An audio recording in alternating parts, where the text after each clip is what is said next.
think mainly just the being on the road so much and transitioning to being at home for much longer periods of time has been both challenging and rewarding in the sense that I can be at home grinding on music, grinding on merch stuff for 40 Ounce Cult, but then you also have that missing shows aspect where you're like, I miss the energy, I miss the crowd. So as of right now, we've just been laying low, hunkering down, trying to pop out with brand new, amazing merch for everyone, and just writing good music while we're doing that. Just before COVID hit, I just moved to LA.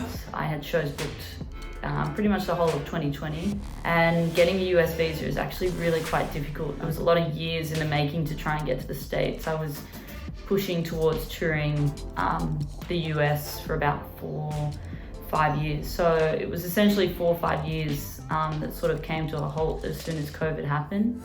I don't think it's really affected our actual workflow that much.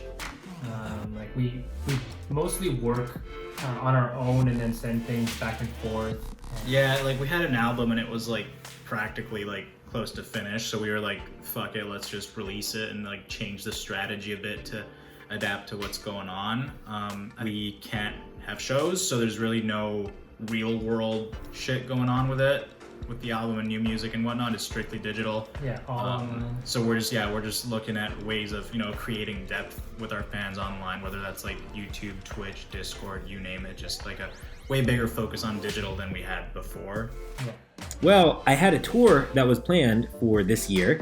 Well, this past year for 2020. It's actually the tour poster right behind me. And yeah, that didn't happen.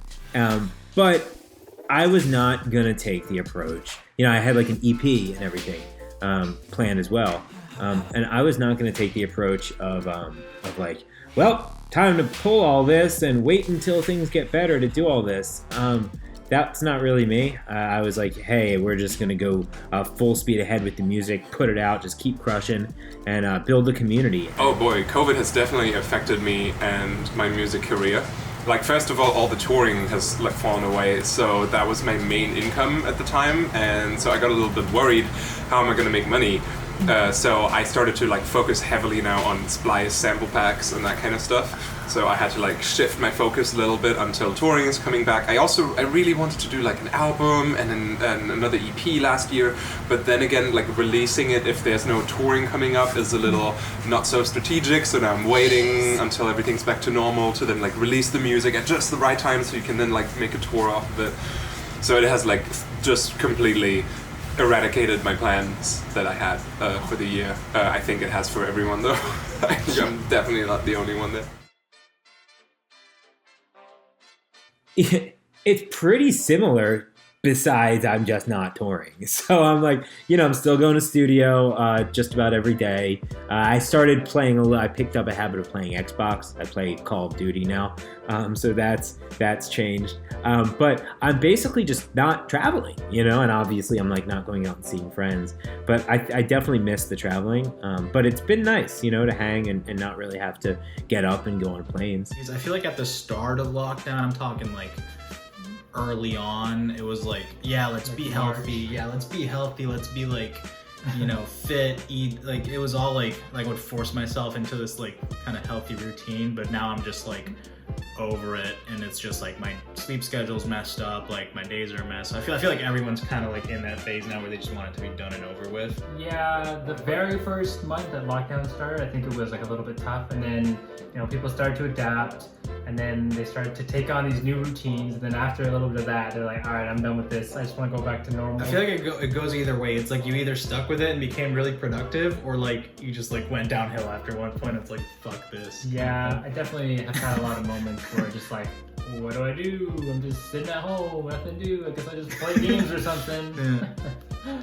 But day to day during the week, it's pretty much the same for me. I am pretty much during the week, I'm staying in my studio, I'm working, I do my own workouts or go and get coffee or do whatever I need to do to keep myself, you know, in that routine and active. But so for that part, it's actually quite nice. I think as soon as COVID started, like my daily cycle completely got destroyed.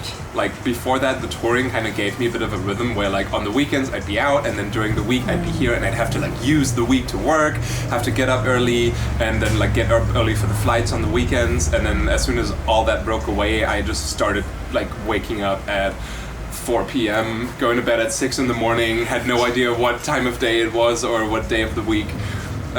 So I kind of had to like relearn that, and how to like take care of myself, and how to like build up some discipline to like get up in the morning and have a like healthier day cycle. I've played quite a few virtual sets since the pandemic started, namely like the Space Yacht one and our 40-ounce Colt Social Sanctuary Dubstep UNK charity stream. And I really like the idea behind it. I think that it gives a new accessibility to music for fans. People also who might not want to go out to a show at a club with or without a pandemic. And I think that that's really cool. So I think beyond the current world events right now, they could be something that will be here to stay. I just think it allows kind of a new medium, something between live shows and curated, which I think is really dope. We recorded one set that's going to air at some point next year. I think that there's just like been an increased awareness of the importance of live streams. Like shows are still going to come back and it's not the same. Yeah. But I think people are more aware of like, oh, we can actually sell live stream event tickets. We can actually have these happen in parallel to an actual performance if it were to happen that way. It just gives you like kind of another avenue that you can pursue. Yeah, like I think that side of it is definitely going to stick around, and it's going to be like a huge part of shows moving forward. I think it was definitely kind of awkward playing a set. Yeah, with and no like crowd. yeah, and like getting hyped about all the things, but there's Yeah. like, you know, no one there. So you kind of have to like, you know, imagine it. You got to get over that little mental barrier. Yeah, I mean, at the end of the day, it is what it is. It's like the only way of performing now, I guess. So, Yeah. you know, you just got to make do with what you have. I played quite a lot of virtual sets this year actually, which have been great. They're a good way to obviously still connect with everyone and play music and all that sort of stuff. They're good to connect. The thing that's hard is like people are trying to use virtual sets, I guess, to replace normal sets. And to be honest, like, and I know every artist is different, but for me, like, I still enjoy them. I still enjoy playing. I feel like as soon as the music comes on, I can't help but enjoy myself. It is really hard to perform to a blank screen. I played the virtual rave-a-thon for Insomniac. That was pretty fun. We've had like what was it? The Minecraft Block Party 3. It was like the third one that Barely Alive has been organizing with a couple of friends. That was really cool. The online ones. It's weird in some ways because you're sitting there by yourself and people are just kind of watching you in your room DJing. And so it's kind of bizarre and abstract in that way. But there's also this really cool thing where like there were some that I filmed ahead of time, and then I would go and I would watch as it went, and I would read the comments of what the fans were saying. And I'll tell you, I make music that's not like headbang music all the time. I would play a lot of shows with other like more headbang artists, and people wouldn't be headbanging as much because my songs a lot of times are more melodic. It's easy to get in your head and be like, hey, are they really liking this? Then you go watch you watch a stream and you see all the comments. And you're like, oh my god, these people love this music. There's no body motion for I'm having an emotional experience to the song. There's just that occurs up here, and people can now leave comments and let you see that while you're performing or while you're watching back your performance. So this has given me a lot of confidence in the sets that I'm doing. Moving forward, I'm going to be playing a lot more of my own music more confidently, knowing that you don't need to see people moving to know that they're having an amazing experience. And so the virtual sets have really taught me that, and that's been a really major benefit. I think I've actually learned more during this whole COVID thing than I have in the past like 2 years. Because I'm stuck inside all the time, you know, kind of trying to find things to do, I'm just like, well, I guess I'll spend some time learning. Learned a whole bunch about music theory. I learned coding. I started coding. I freaking learned how to code. Stuart's like a nuclear physicist now. No, definitely not. I actually like lost a bunch of hobbies. Like I used to be like working out consistently, and then all the gyms started closing, and then they reopened, and then they closed again. It's just been like a shit show. So I've been playing a lot of video games. I started streaming, so that's been kind of picking up on the side. But other than that, just working on music, same old. I built a new computer from scratch, so that was something that I'm actually quite bad with technology, so I can't believe I actually did that. It's still not running as well as I want it to, but I'm learning, so I learned how to do that. I also swum the swim leg of an Ironman. So that's 3.8 kilometers. I don't know how many miles that is, but it's pretty far.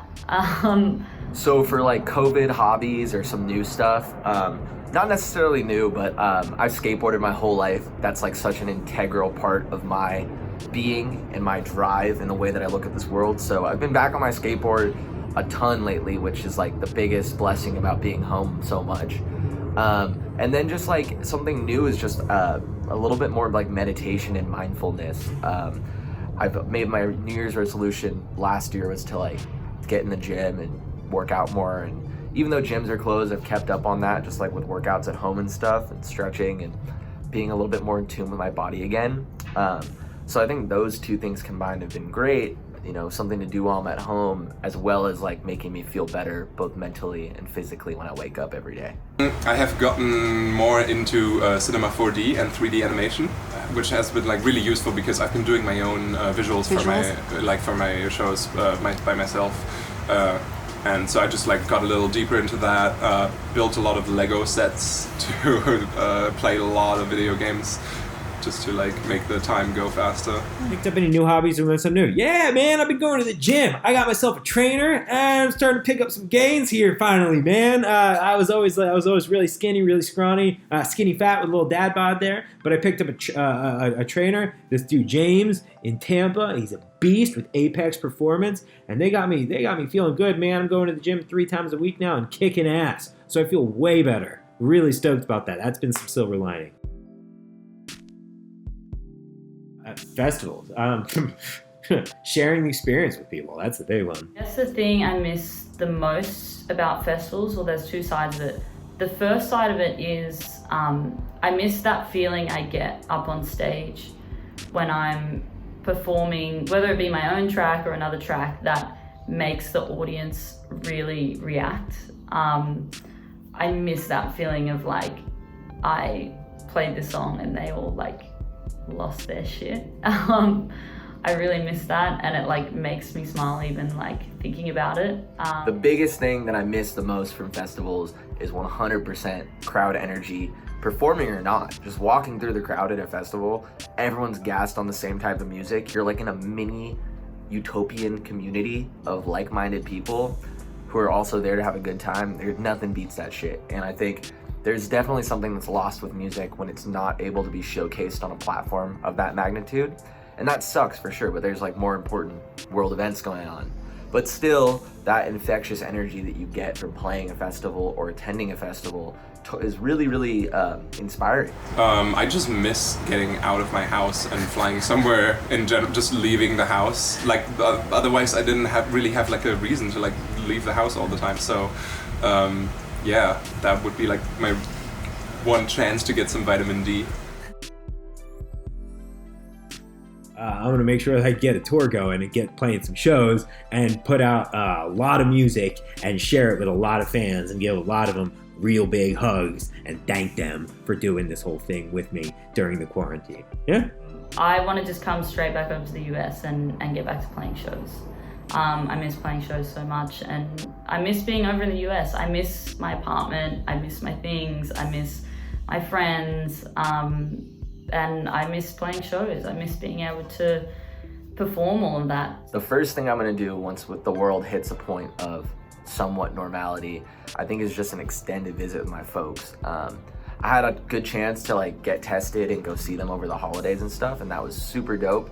But there's still that worry, you know what I mean? Like being super careful getting there, and, so beyond that though, I just want to get back on the road, keep doing my thing, and bring music to all of you wonderful people around the world, we'll probably go to Japan, me and my wife, and spend some time there. And I've got some shows there like coming up. I was supposed to play some last year in June, and they just got like moved to 2021 in June. Not sure if it's going to happen yet, but that's like the current date for them. So we're like planning to go to Japan like a month before or something, and then just spend our time there. I will try to like connect with some musicians over there, but mostly it's like our vacation.